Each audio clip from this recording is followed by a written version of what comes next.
Are America and India building an aircraft carrier alliance?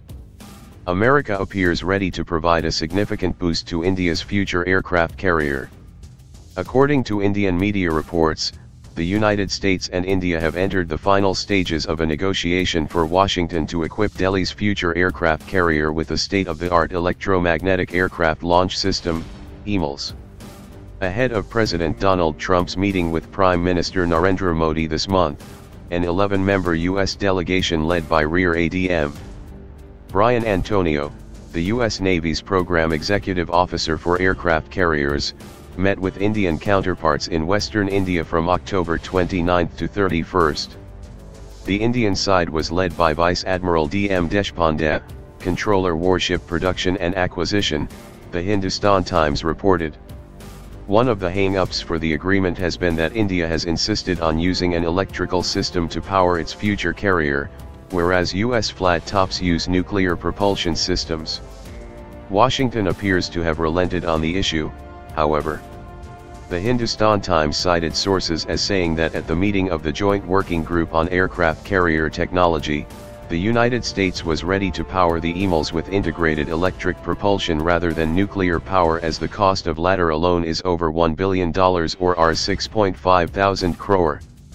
This will involve installation of giant capacitors for storage and discharge of power. Electromagnetic aircraft launch systems, which are built by General Atomics, are the most advanced launch systems in the world. Indeed, America's new Ford-class carriers utilize EMALS. Discussions about Indian carriers using EMALS dates at least as far back as 2013, and India officially requested to purchase the launch systems during the Obama administration. Deccan Chronicle, an Indian newspaper, explained Delhi's desire for EMALS last month. Due to its flexible architecture, EMALS can launch a wide variety of aircraft weights and can be used on a variety of platforms with differing catapult configurations. President Trump himself has repeatedly criticized EMALS. The first time came when the American president recounted a conversation he had with a sailor to Time magazine back in May. According to Trump, the sailor told him the EMALS wasn't working as well as previous steam systems. "It sounded bad to me. Digital. They have digital." "What is digital?" Trump asked during the interview. "And it's very complicated. You have to be Albert Einstein to figure it out." And I said, "And now they want to buy more aircraft carriers." I said, "What system are you going to be, sir?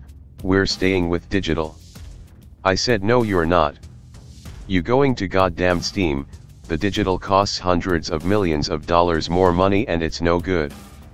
Despite his personal hesitations about the launch system, Trump is likely to favor the sale to India, as he has consistently promoted increasing American arms sales abroad.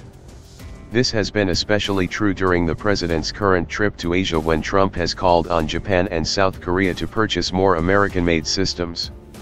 The Trump administration has also made strengthening ties to India a growing priority as of late. Although President Trump isn't scheduled to visit India during his current trip, Secretary of Defense James Mattis visited the country in September and Secretary of State Rex Tillerson followed suit a month later. In addition, Tillerson's most prominent speech since taking office was about improving relations with India. In the speech, which was given right before he visited India, the Secretary of State declared, "But another more profound transformation that's taking place, one that will have far-reaching implications for the next 100 years, the United States and India are increasingly global partners with growing strategic convergence." He added, "The emerging Delhi-Washington strategic partnership stands upon a shared commitment upholding the rule of law, freedom of navigation, universal values, and free trade. Our nations are two bookends of stability on either side of the globe, standing for greater security and prosperity for our citizens and people around the world." The launch system is not the only arms deal the Trump administration is eyeing with regards to India's future aircraft carrier. In January of this year, the Indian Navy began soliciting bids from international firms for 57 carrier-based aircraft. The proposals India received were for American F-18s, French Rafales, Swedish Sea Gripens, and Russian MiG-29Ks. The Hindustan Times said this week that it is understood that President Trump is expected to discuss the F-18 and F-16 offer to India during his meeting with PM Modi to boost military capacities and dominance. The growing military sales between the United States and India are likely to come at the expense of Russia, which has traditionally served as Delhi's primary arms patron. Between 2000 and 2016, Russia accounted for 72% of India's arms imports. During that same time, India accounted for 30% of Moscow's arms sales abroad. In 2012 and 2013, Russia sold India over $4 billion in weaponry, according to a report by Chatham House. Sales have dipped slightly in recent years, however. China's increasingly sophisticated military is a major reason that India is seeking out American weaponry instead of the less advanced Russian models.